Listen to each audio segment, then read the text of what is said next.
Dinabandho Jagatpate Gopisha Gopika Kanta Radha Kanta Namostate Tapta Kanchana Gaurangi Radhe Vrindavaneshwari Rishabhanu Sute Devi Pranamami Hari Priye Shri Krishna Chaitanya Prabhu Nityananda Shri Advaita Gadadhar Shivasari Gaura Bhaktivinoda Hare Krishna Krishna Krishna Hare Hare Hare Rama Rama Rama Hare Panchakalpatarubhyascha Kripa Sindhubhyavcha Titanam Pavanebhyo Vaishnavebhyo Namo Namaha.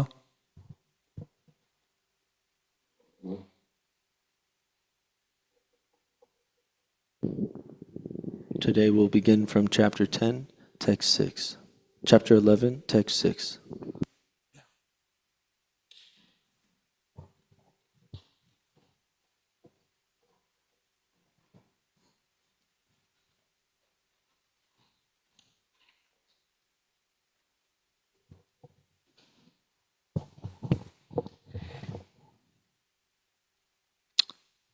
Six. Pasyadityan vasum rudran Ashvino marutas tata Mahunya drishta purvani Pasyaschayani bharata.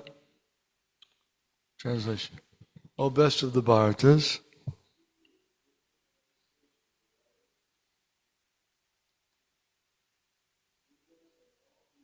Gods, behold the many things which no one has ever seen or heard before. 7. Yahai kastam jagat kritsnam pasyadya sacharacharam mama dehe gudakesha yachchanya drashtum ichchasi. Translation. Whatever you wish to see Can be seen all at once in this body. This universal form can show you all that you now desire, as well as whatever you may desire in the future. Everything is here completely. 8. Natu mam shakshase trastum anenaiva swachakshusha divyam dadami te chakshu pashyame yogamaishvaram. Translation. But you cannot see me With your present eyes. Therefore I give to you divine eyes by which you can behold my mystic opulence. 9. Sanjaya vacha evam ukta tato rajan mahayogeshvaro harihi darshayamasa partaya paramam rupam aishvaram. Translation. Sanjaya said, O king, speaking thus, the Supreme Lord, the Lord of all mystic power, the personality of Godhead, displayed his universal form to Arjuna. 11.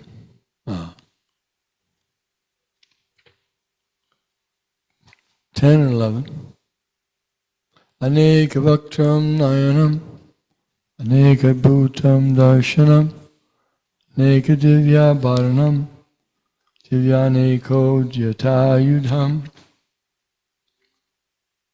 divyamalyambara bharam, divyagandhanulepanam, sarvascharyamayam devam, anantam vishvatomukam. Translation. Arjuna saw in that universal form unlimited mouths and unlimited eyes. It was all wondrous. The form was decorated with divine, dazzling ornaments and arrayed in many garbs. He was garlanded gloriously, and there were many scents smeared over his body. All was magnificent, all expanding, unlimited. This was seen by Arjuna. 12. Divisurya sahasrasya bhaved yugapat uttita yadi bhasadishi sahasyad bhasastasya mahatmanaha. Translation. If hundreds of thousands of suns rose up at once into the sky, they might resemble the effulgence of the Supreme Person in that universal form. 13.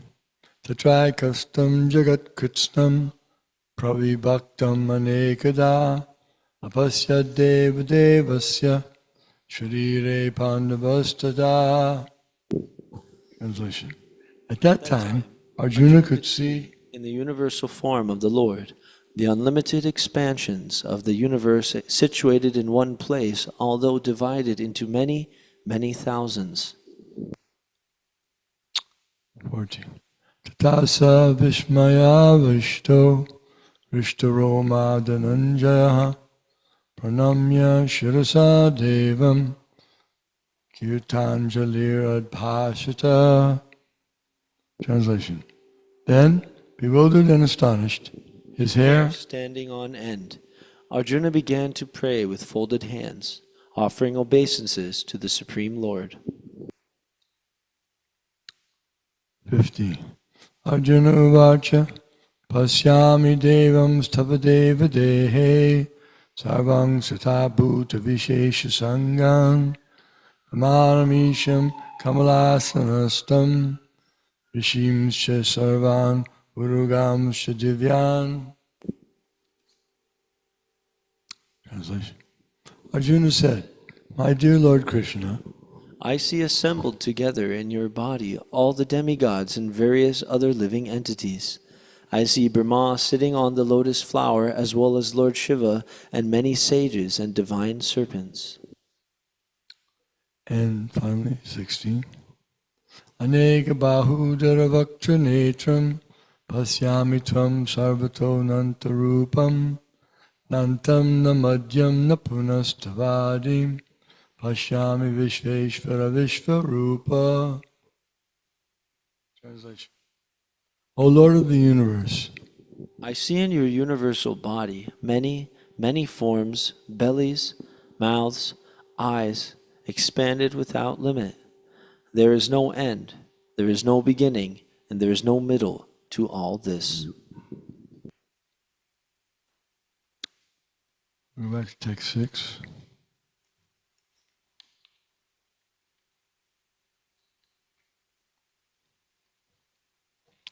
Someone can read the translation and purport to 6.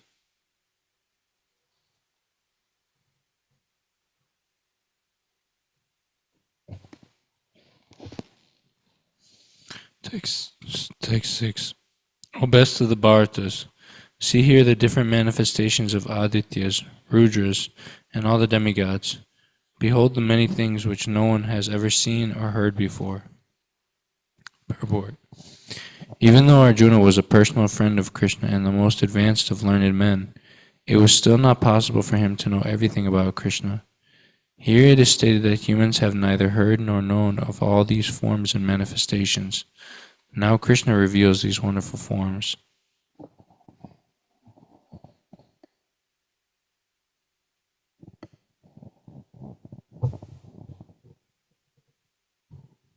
Yes, text 7. Whatever you wish to see can be seen all at once in this body. This universal form can show you all that you now desire, as well as whatever you desire in the future. Everything is here completely. Purport. No one can see the entire universe sitting in one place. Even the most advanced scientists cannot see what is going on in other parts of the universe. Krishna gives him the power to see anything he wants to see, past, present, and future.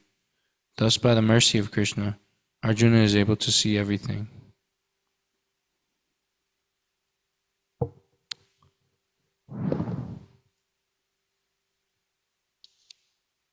Certainly, the Supreme Personality of Godhead has the power to do this, so we can't question whether it's possible. It may be beyond our experience that any person could do this, but we can hear the description. This form was shown. It's mystical, transcendental, beyond matter, beyond material. If we remain only content to hearing things or trying to understand things that deal with the restricted levels of sense perception that we have, then how will we ever be able to understand God? Because he must be transcendental by definition. He can't be. If you were an ordinary person who was born of some other parents, and if he went through the same system, the same cycle that all the other living entities go through, that they're born and then they grow and they maintain, they reproduce, they dwindle, they die, they're reborn again, then what would be the difference between him and us? How could he have such? But no, he's unique in that there's no one before him. He doesn't depend on anyone else for his existence. And when he appears to accept the mother and father, these are his pastimes to further enlighten everyone and give everyone a chance to relish his transcendental pastimes, his nature. So certainly we can't rule this out because it's beyond our experience. Otherwise, what does learning mean? Learning means to learn something beyond what you could learn just by your own experience.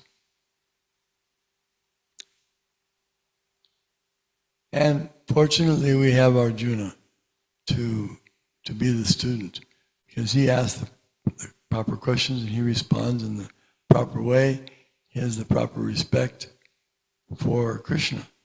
Otherwise, God is not obliged to speak to anyone or to reveal himself any more than any person that we have experienced. The Queen of England, she's not required to behave in a way that we demand, or anyone for that matter. Everyone has that prerogative. But in the case of Krishna, he's totally independent. Swarat. Swarat means he's so independent that no one can order him or control him, even in the least. He only agrees to be influenced by others if they're based on love. If they're based on envy and greed and anger and bellicose, well, then he'll fight with them. He'll give them what they want, a good fight, and defeat them. But he agrees to be won over by his sincere devotees who are full of love for him. Continue.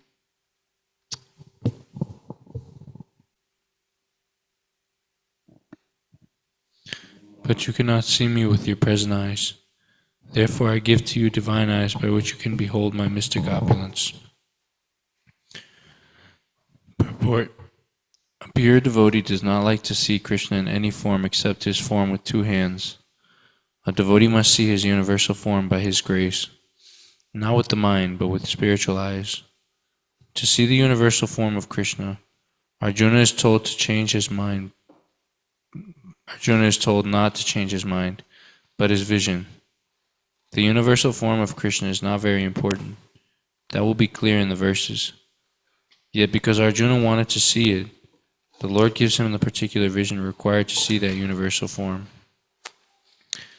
Devotees who are correctly situated in a transcendental relationship with Krishna are attracted by loving features, not by a godless display of opulences.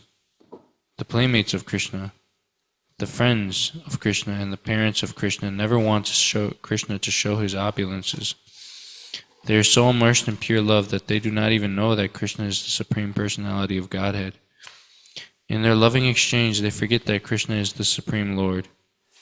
In the Srimad Bhagavatam, it is stated that the boys who play with Krishna are all highly pious souls, and after many, many births, they are able to play with Krishna. Such boys do not know that Krishna is the Supreme Personality of Godhead. They take him as a personal friend. The Supreme Person is considered as the impersonal Brahman by great sages, as the Supreme Personality of Godhead by the devotees, and as a product of this material nature by ordinary men. The fact is that the devotee is not concerned to see the Vishwarup, the universal form, But Arjuna wanted to see it to substantiate Krishna's statement so that in the future people could understand that Krishna not only theoretically or philosophically presented himself as the Supreme, but actually presented himself as such to Arjuna. Arjuna must confirm this because Arjuna is in the beginning of the Parampara system. Those who are actually interested to understand the Supreme Personality of Godhead, Krishna, and who follow in the footsteps of Arjuna should understand that Krishna not only theoretically presented himself as the Supreme, but actually revealed himself as the Supreme. The Lord gave Arjuna the necessary power to see his universal form, because he knew that Arjuna did not particularly want to see it, as we have already explained.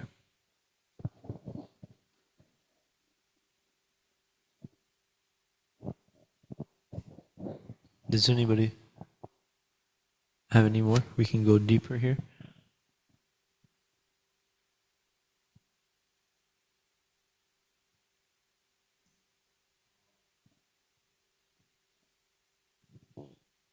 Okay.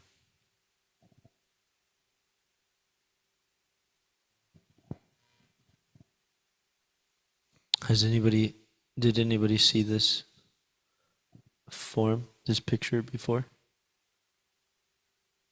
Before they read Prabhupada's book?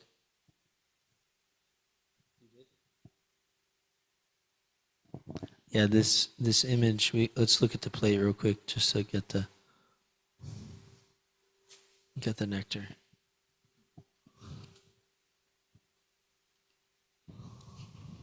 There's a famous person that kind of stole this image. Oh, is it here? It's not in this one. Or maybe it's in the middle.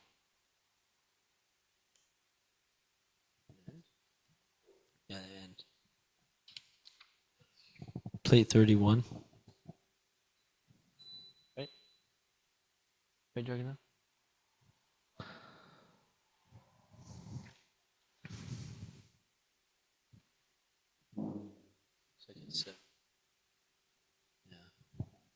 So Arjuna and Krishna are on the chariot, but he is revealing his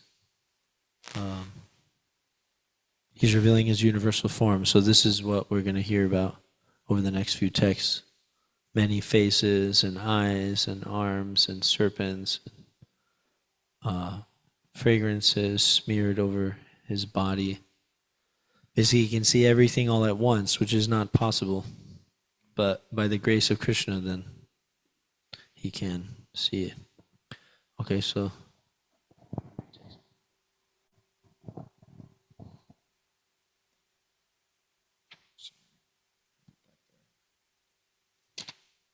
Text 19.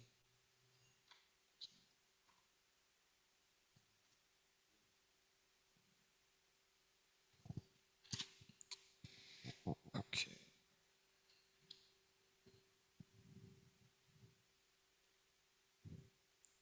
It's text 9, chapter 11, translation. Sanjay said, O king, speaking thus, the Supreme, the Lord of all mystic power, the personality of Godhead, displayed his universal form to Arjuna.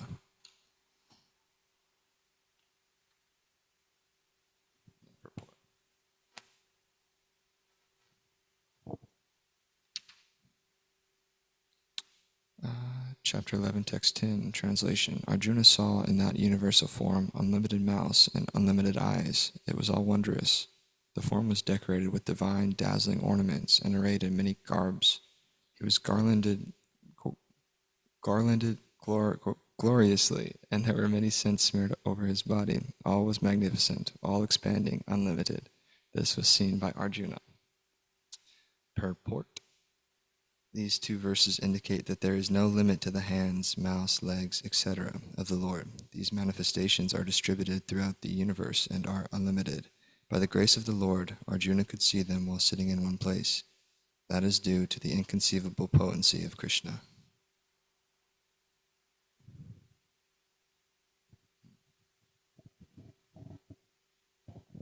So in the Srimad Bhagavatam, there's a whole section which is actually covered at least twice, where the Lord's universal form is spoken about again at length.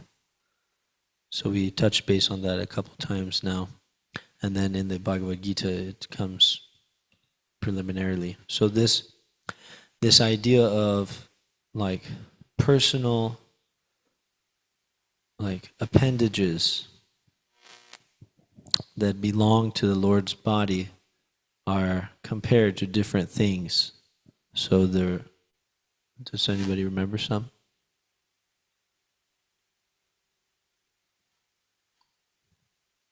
His hands or his eyes or his hairs or his veins.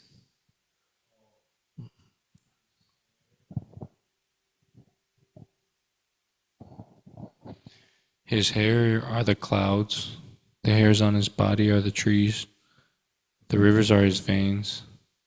The mountains are his bones. The demigods are his arms.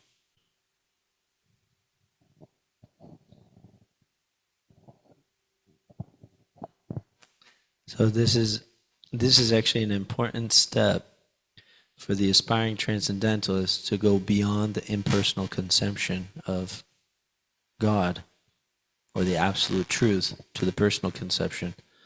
And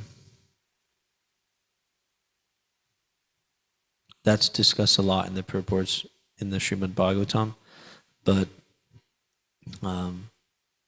we can understand that when somebody starts to take these Vedic, you could say, comparisons between the Lord's body and all these things, then they start to change their perspective, because a person has a body, like a person has arms. There's a controller behind an arm. It's like your arm just doesn't just hit me. See, you hit me, right? So there's a controller behind it. Similarly, when the transcendentalist starts to see the universe, which is basically his fascination, the first step of realization is called Brahman, right? So in that stage, then they're recognizing that,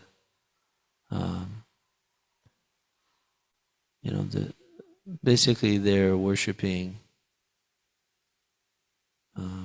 existence. Like they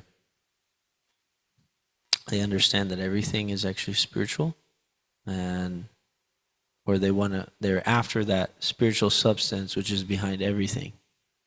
And then they eventually see that everything is energy, which is coming from,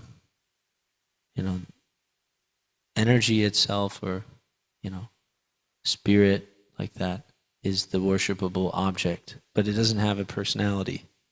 So that's going to be discussed in the 12th chapter, how that's difficult to describe, or to, it's hard to meditate on something which doesn't have descriptions or doesn't have personal attributes.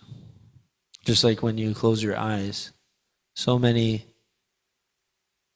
objects and sensations are brought to your consciousness, which are all in relation to persons. Just like if you close your eyes and you think of a sense object, it has no significance without it being enjoyed by your person or someone else.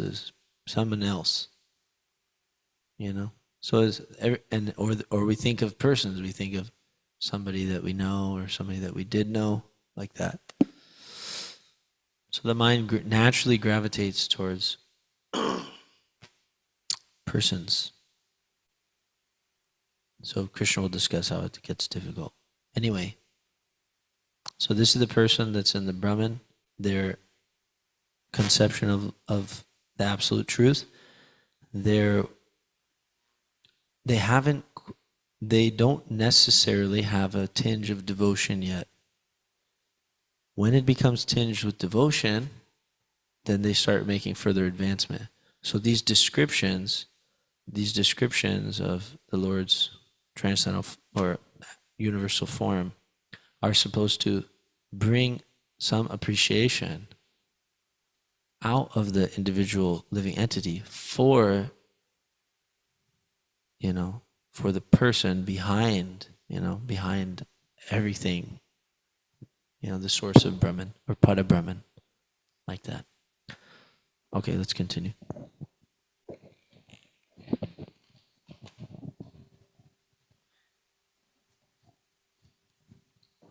If hundreds of thousands of suns rose up at once into the sky, they might resemble the effulgence of the Supreme Person in that universal form. What Arjuna saw was indescribable. Yet Sanjaya is trying to give a mental picture of that great revelation to Dhritarashtra. Neither Sanjaya nor Dhritarashtra were present, but Sanjaya, by the grace of Vyasa, could see whatever happened. Thus he now compares the situation, as far as it can be understood, to an imaginable phenomenon. Thousands of suns.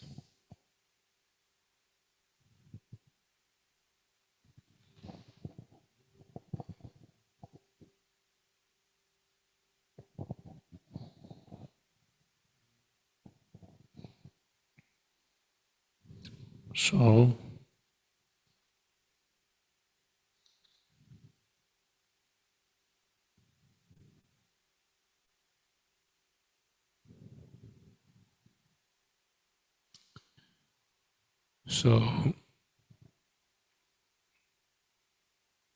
this is giving a description of Krishna's effulgence.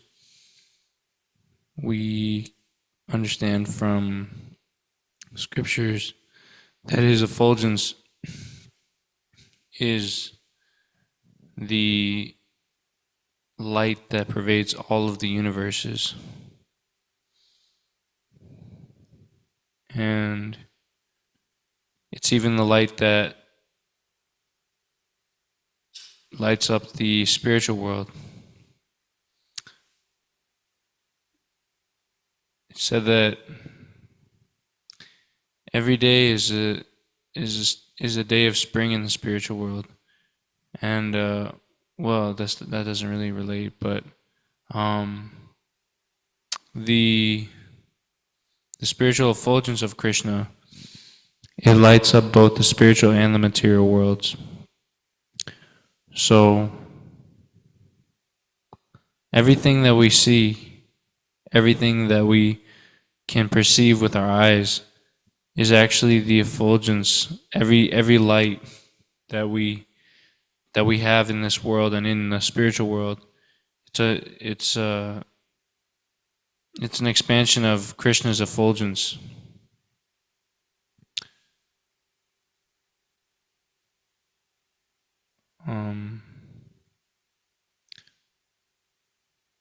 So Krishna says in the Bhagavad Gita that he is the light of the sun and the moon.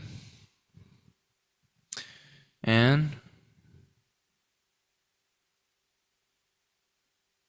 understanding this, it gives us more of a understanding of who he is, of how he lights up the entire universe with just his bodily rays. So it says here, what Arjuna saw was indescribable. This is a good description of everything about Krishna. We can't wrap our heads around who Krishna is or what Krishna is, who Krishna is. But we can try through devotional service. And so, and by controlling our senses. So the way to understand Krishna is by controlling the senses But how does one control the senses, one might ask? How can I actually how can I actually how can I actually do this momentous task? Well, the answer is given by controlling the tongue. So when we control the tongue by chanting Hare Krishna and taking Krishna Prasadam, then automatically the senses are controlled. And the only way to actually understand Krishna is by sense control. We can't expect to eat a whole ton of food, or we can't expect to fast all day and expect to understand Krishna or his personality. But if we can control the senses, not too much, not too little, he who is temperate in his habits of eating, sleeping, working, and recreation can mitigate all material pangs through the yoga process. So if we can just try to control the senses, then we can understand the indescribable. Oh, it was saying, I can't remember what verse it was, but one of these verses says that the mind, the eyes, and the chest all become agitated when, I can't remember what exactly, but that's basically what it is. The mind, the chest, and the eyes, they become agitated when we all because of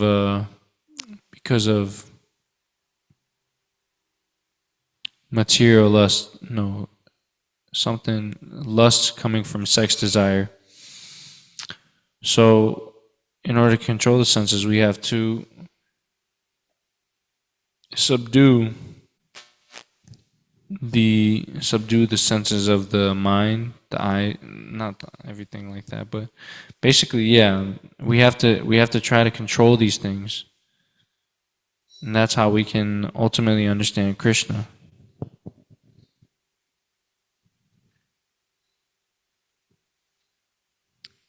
And then neither Sanjaya nor Dhritarashtra were present, but Sanjaya, by the grace of Vyas, could see whatever happened. Thus he compares the situation as far as it can be understood to an imaginal phenomenon, i.e. thousands of suns. So this is a good description about the Parampara system. And the Parampara system is a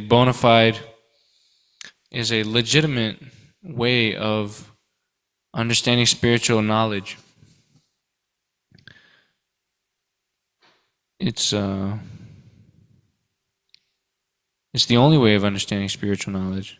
We can't understand spiritual knowledge through the deductive process or trying to find out with our own senses what is God, who is God, all these things. We can't do that. But when we take knowledge from the authorized people who understand who God is, then automatically we become perfect because we're associating with that person.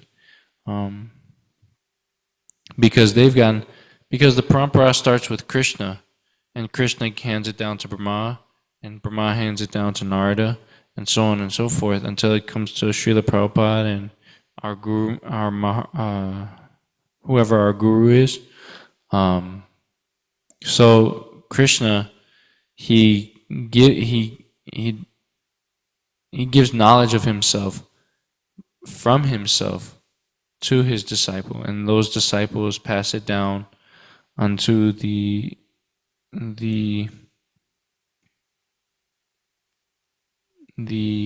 person who is receiving it at the moment.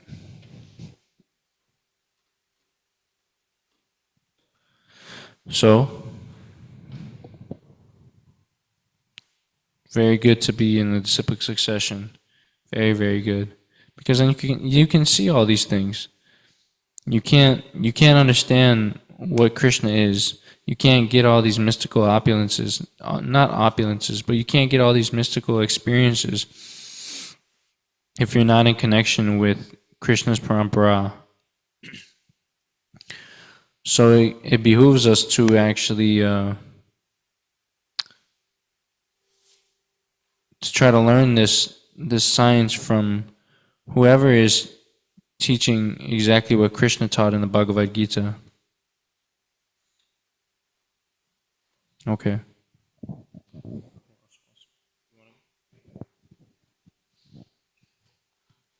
Text 13. At that time, Arjuna could see in the universal form of the Lord the unlimited expansions of the universe situated in one place, although divided into many, many thousands. Purport. The word tatra, there, is very significant. It indicates that both Arjuna and Krishna were sitting on the chariot when Arjuna saw the universal form. Others on the battlefield could not see this form because Krishna gave the vision only to Arjuna. Arjuna could see in the body of Krishna many thousands of universes. As we learn from Vedic scriptures, there are many universes and many planets. Some of them are made of earth, some of them are made of gold, some are made of jewels, some are very great, some are not so great, etc. Sitting on his chariot, Arjuna could see all these universes, but no one could understand what was going on between Arjuna and Krishna.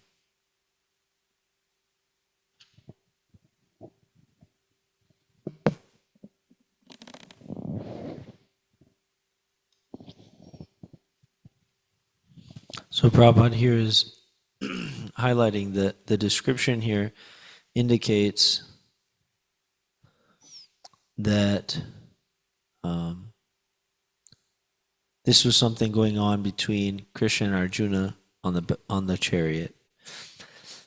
There's this really nice description of some different planets, and Prabhupada says that there's many universes, each one of those universes with many planets. And the universes have different sizes, which are, the size has a correspondence with the number of heads that Lord Brahma has within that universe. So our universe where we are has four, the Lord Brahma has 4 heads, and it's described that this is a very small universe. And in this universe, there's many unlimited planets, and there's different planetary systems, and they have different constitutions, and upon those different planets, then there are different variety of fire, water, earth, air, ether, like that.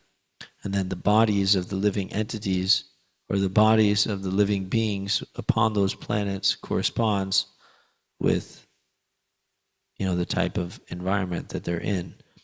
Prabhupada describes many times that there are entities within the fire. And I think the word is called sarvagya. That means that there's living entities everywhere.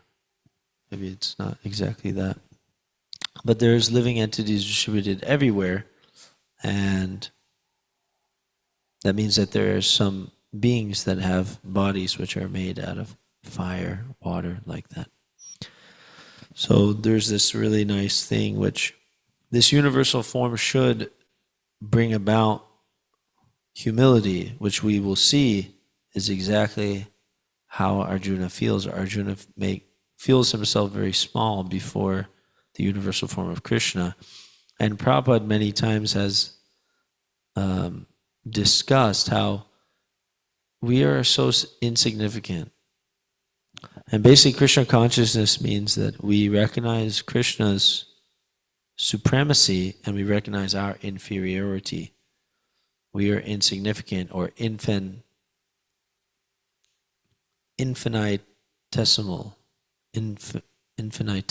or infinitesimal.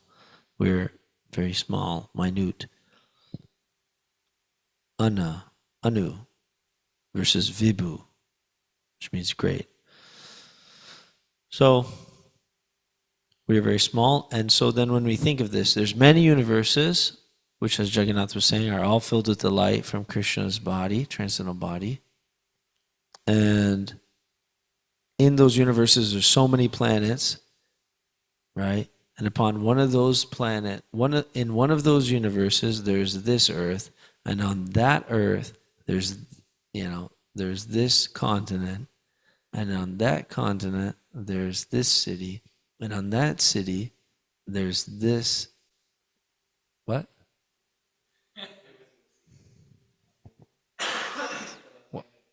What's Sika Avenue?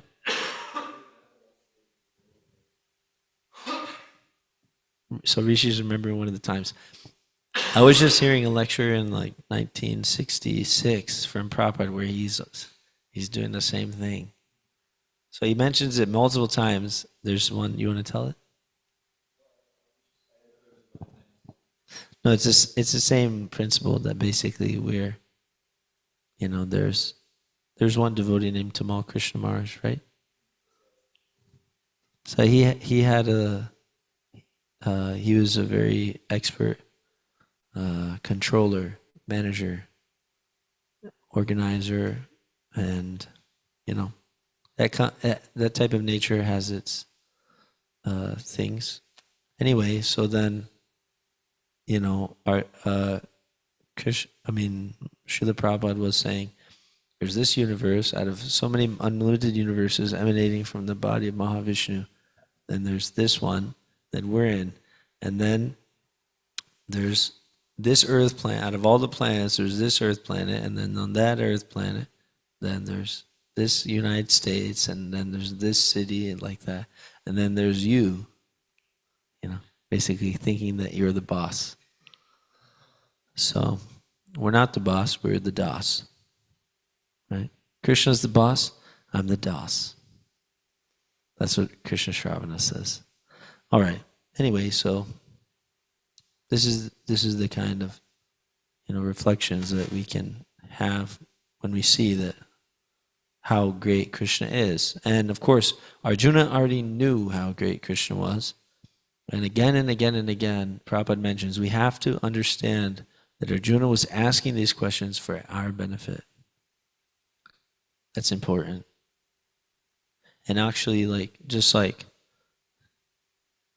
even sometimes we see the demigods do things which we're thinking, doesn't click, doesn't make sense. But even those personalities are so great, we shouldn't unnecessarily, criticize. Or we may see that, Bharat Maharaj, he got attached to a deer. And we may unnecessarily criticize when, I'm getting attached to everything, everything except for Krishna.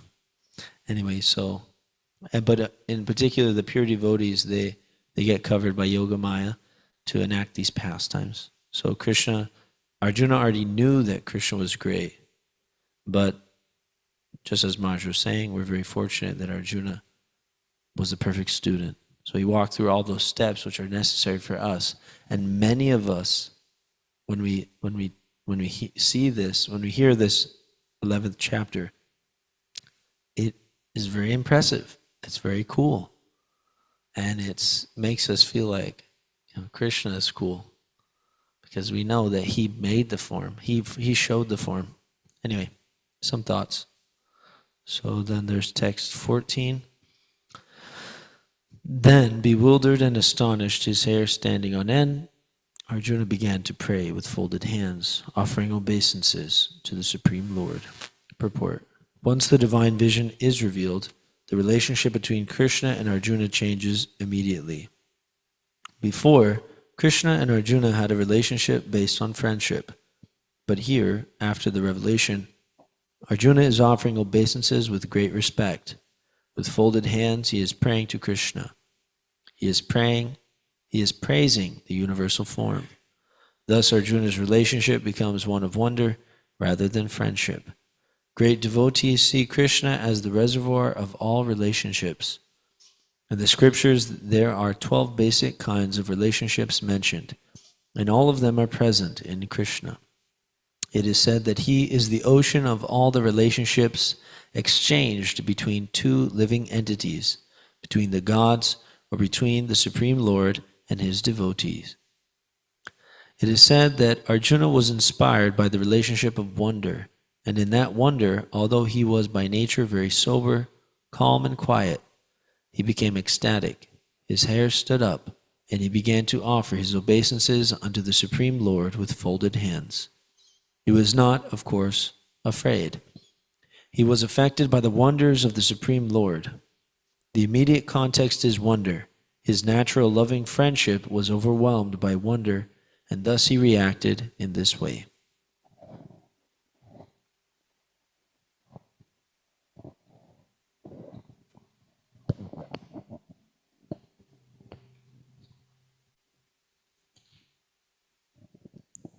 Text 15. Arjuna said, "My dear Lord Krishna, I see assembled together in your body all the demigods and various other living entities. I see Brahma sitting on the lotus flower, as well as Lord Shiva and many sages and divine serpents." Purport. Arjuna sees everything in the universe. Therefore he sees Brahma, who is the first creature in the universe, and the celestial serpent upon which the Garbhodakashaya Vishnu lies in the lower regions of the universe. This snake bed is called Vasuki. There are also other snakes known as Vasuki. Arjuna can see from the Garbhodakashaya Vishnu up to the topmost part of the universe on the lotus flower planet where Brahma, the first creature of the universe, resides.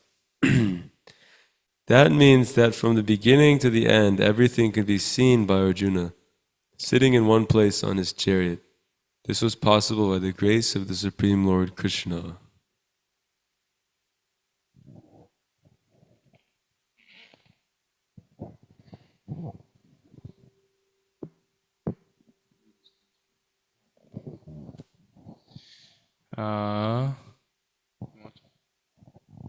O Lord of the universe, I see in your universal body many, many forms, bellies, mouths, eyes, expanded without limit. There is no end, there is no beginning, and there is no middle to all this. Purport.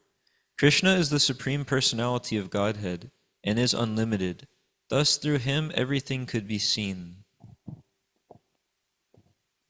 Srila Prabhupada ki jai. Srimad Bhagavad Gita ki jai.